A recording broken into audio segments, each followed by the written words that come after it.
आज राजपथ पर कांग्रेस संकल्प हम सत्याग्रह सभी में लोग बोलते हुए कांग्रेस अध्यक्ष मल्लिकार्जुन खड़गे ने इस बीजेपी और प्रधानमंत्री पर गांधी जी गंभीर आरोप लगाए। के जो स्मारक है, इस राजघाट पे जो हम आए हैं, ये दिखाने के लिए कि हम सब लोग एकजुट होकर राहुल गांधी जी के साथ खड़े हुए हैं, ये हमको दिखाना है। और ये जो सत्याग्रह है, ये 10 से 5 तक, ये सिर्फ एक आज के लिए है, लेकिन ऐसे सैकड़ों सत्याग्रह सारे देश में होंगे और हर जगह होंगे।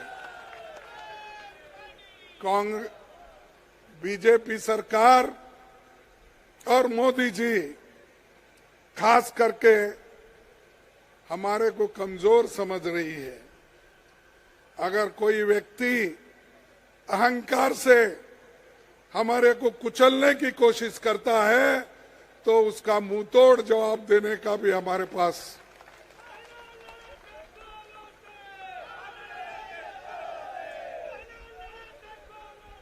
एक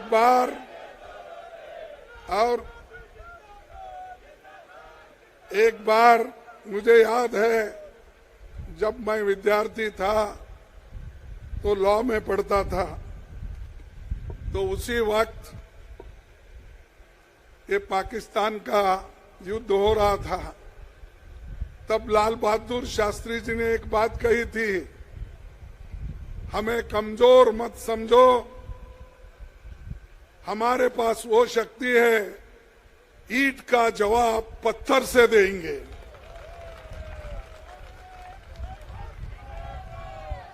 तो हमको अगर कोई कोशिश करता है, सत्य बोलने से रोक सकता है, प्रामाणिकता से चलने के लिए हमको कोई आड़ा आता है, और देश को बचाने के लिए, आजादी को बचाने के लिए, डेमोक्रेसी को बचाने के लिए, संविधान को बचाने के लिए, फ्रीडम ऑफ स्पीच और एक्सप्रेशन को बचाने के लिए जो कुछ भी कुर्बानी देना है, हम देते रहेंगे, लड़ते रहेंगे, उसकी रक्षा करेंगे। यही काम राहुल गांधी जी कर रहे हैं। किनके खिलाफ लड़ रहे हैं?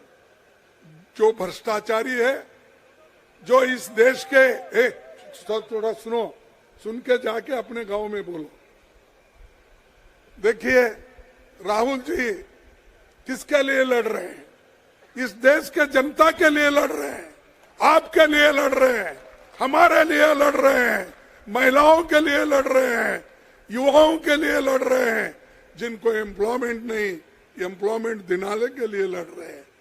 आज कीमतें इतने ऊपर चले गए, उसको नीचे लाने के लिए, लोगों के जीवन को अच्छा करने के लिए वो लड़ रहे हैं, और उनके ऊपर आप केस करते हो।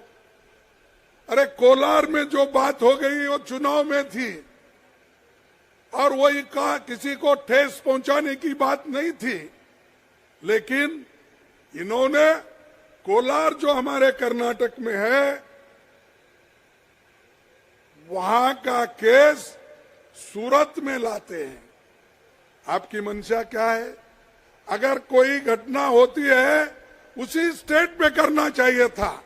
अगर आप में हिम्मत होता तो वो कर्नाटक में वो केस करके दिखाना था, लेकिन आप कहां पर लाए? सूरत में लाए। और ये सूरत में आप लाए, सूरत में लाकर केस रजिस्टर करके बार बार राहुल जी को बुलाए, उनकी बात सुने, उन्होंने कुछ किसी के खिलाफ नहीं बोले, और कोई ऐसा डिफेमेशन केस नहीं होने वाला था, लेकिन इनको राहुल जी का मुंह बंद करना है।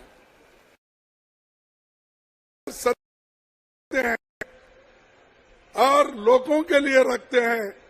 वो चाहते हैं अगर राहुल जी का मुंह बंद कर दिए तो ऑटोमेटिक कांग्रेस खत्म होगी। कांग्रेस ये उनके विचार है, दूसरों नहीं करते, क्योंकि वो एक ही नाटक है, सामने झुकता नहीं। उनकी वो लेकिन वो बोलते हैं और जो बोलते हैं वो करके दिखाते हैं। उन्होंने कहा इस देश में सबको जोड़ने के लिए, एक करने के लिए भारत जोड़ो यात्रा निकाली। कन्याकुमारी से लेकर कश्मीर तक 4000 किलोमीटर व्यक्ति ने हिंदुस्तान में पैदा किया, जो सारे लोग जुड़ गए, लाखों लोग जुड़ गए, करोड़ों लोग बारिश में आए और ठंडी में आए, बर्फ में भी आए। ये एक व्यक्ति ने किया और उसको करोड़ों लोगों ने जोड़ा। ऐसे व्यक्ति को इससे डर के, भारत जोड़ो यात्रा को डर के ही ये सब फैसले हो रहे हैं। ये जो हो रहे हैं फैसले इसीलिए क्योंकि वो अगर पार्लियामेंट में रहे तो अदानी का इश्यू उठाएंगे। जो व्यक्ति उसके जीवन का 2014 के पहले 3000 करोड़ का था, फिर उसको बढ़ते बढ़ते 50,000 करोड़ हो गया, फिर और बढ़ते 2 लाख हो गया, और आखिरी में सिर्फ 2.5 साल में 12 लाख करोड़ उसकी संपत्ति हो गई। कैसा हो गया भाई? यही हमारे राहुल जी ने पूछा।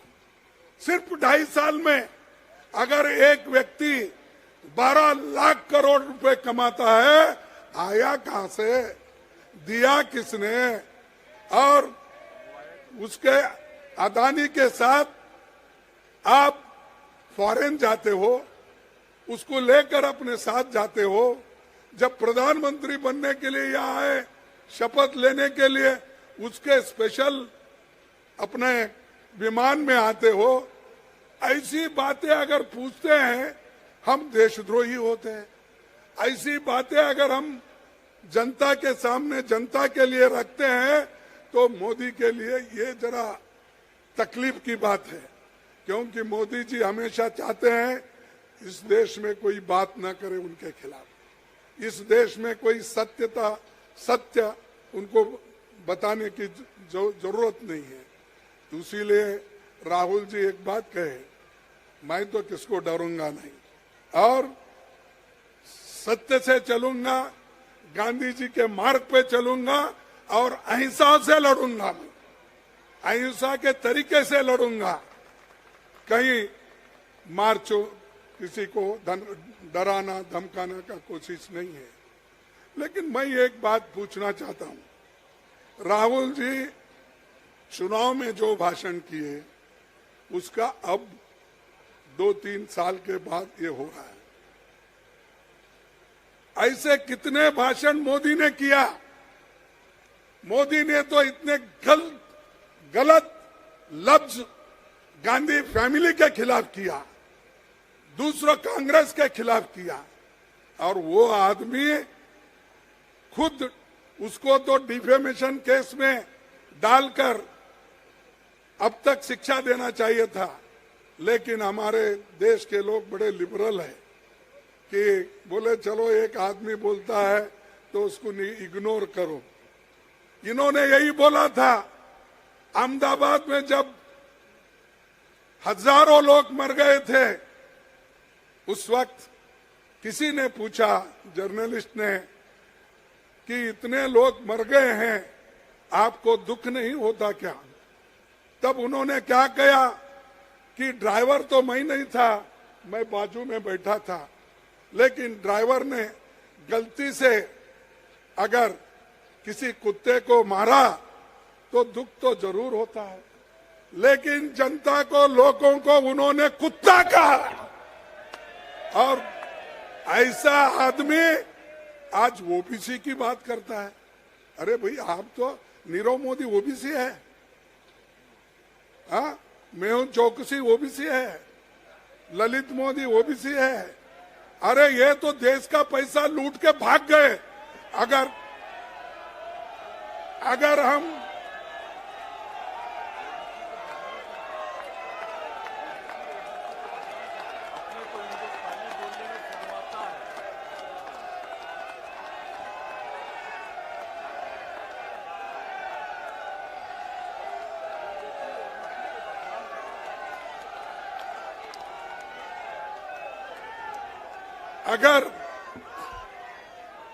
अगर ये भगोड़े हैं और भगोड़ों को बोले तो आपको क्यों दर्द होता है? आपको तो नहीं बोले, वो आपका नाम लेकर नहीं बोले, उन्होंने जनरली बात किया। ऐसे भगोड़े हमारे देश में हैं जो बैंक का पैसा लूट रहे हैं, LIC का पैसा लूट रहे हैं। छोटे मोटे लोग जो डिपॉजिट रखते हैं बैंकों में, LIC के लिए जो अपना पैसे भरते हैं अपने जीवन के लिए, वो पैसा किसी को आप दे रहे हो, जनता का पैसा लूट रहे हो, वो लूटना बंद करो, ये राहुल जी कहते थे। लेकिन उनको ये पसंद नहीं था, इसलिए ये पसंद इसलिए नहीं है, ये कहीं ना कहीं उनको लगती है बात। अरे भाई, अगर आप देशभक्त हो, देश के लिए इतना आपके पास बहुत, उसके बारे में आप बहुत ही चिंता करते हो, तो ऐसे लोगों को क्यों शिक्षा नहीं देते? जो पैसे बचाने के लिए, देश को बचाने के लिए जो इंसान काम करता है, उसको आप जेल भेजते हो, और जो लूटता है उसको बाहर भेजते हो।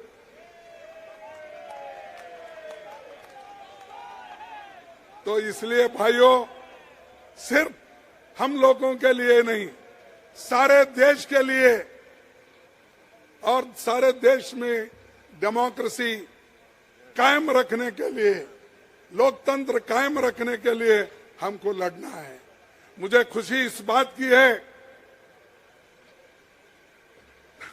ये तो बोला था, मुझे खुशी इस बात की है कि सारे पार्टियां, सभी अपोजिशन पार्टी एक होकर राहुल जी के साथ खड़े हुए।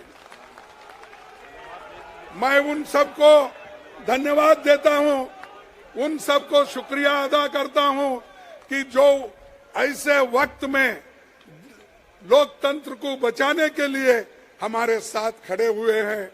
हर एक ने बात की, मैं उनको धन्यवाद देता हूं, 100 बार धन्यवाद देता हूं। और ये लड़ाई ऐसे ही कायम रखने के लिए हमको भी कोशिश करना है। ये एक दिन की लड़ाई नहीं, कामयाब होने तक हमारी लड़ाई जारी रहेगी।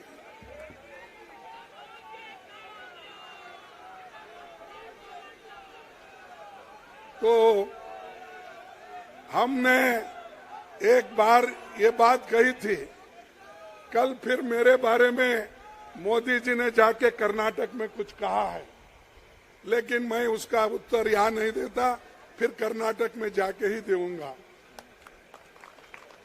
लेकिन मोदी जी और शाह, ये ईडी वाले हैं, सीबीआई वाले हैं, इनको तो जनता से डेमोक्रेटिक तरीके से लड़ना नहीं आता, वो दबा के सबको कुचल के लड़ना चाहते हैं।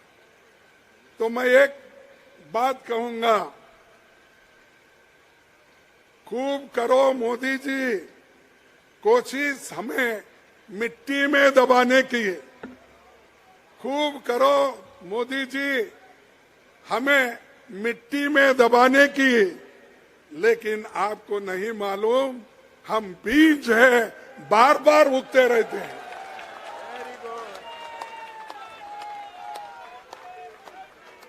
हमको आप कुचल नहीं सकते, हम बीज है भाई, आप जितना मट्टी में दबाएंगे हम फिर ऊपर आएंगे।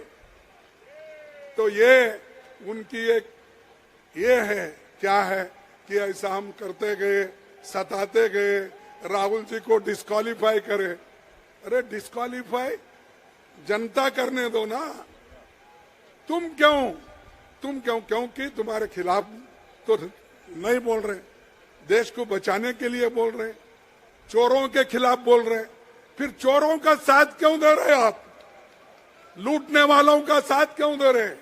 लुटेरों का साथ क्यों दे रहे? फाइट करने वाले लोग उनका साथ क्यों दे रहे? जाति जाति में झगड़ा क्यों लगा रहे? तो इसीलिए हम सब लोग एक होकर लड़ना है और राहुल जी का संदेश घर घर पहुंचाना है।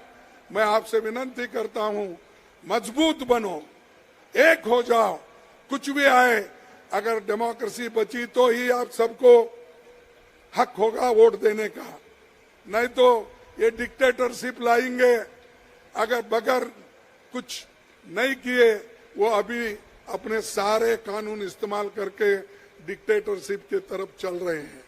तो इसलिए भाइयों, आप सबको मैं धन्यवाद करता हूं, क्योंकि छोटे से समय में, एक दिन के समय में, ये दिल्ली के प्रदेश कांग्रेस कमेटी के अध्यक्ष और उनके साथी और खासकर प्रियंका जी, क्योंकि यहाँ बहुत ही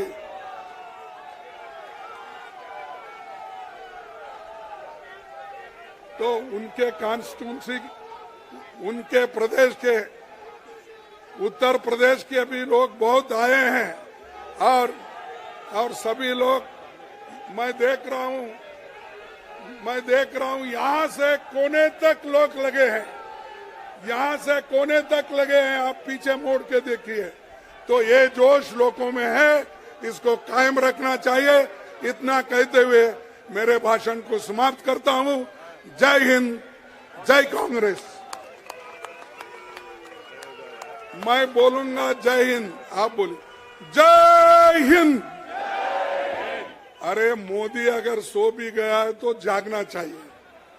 जय हिंद, जय हिंद। राहुल गांधी, राहुल गांधी, सोनिया गांधी, सोनिया गांधी। धन्यवाद आपको और एक बार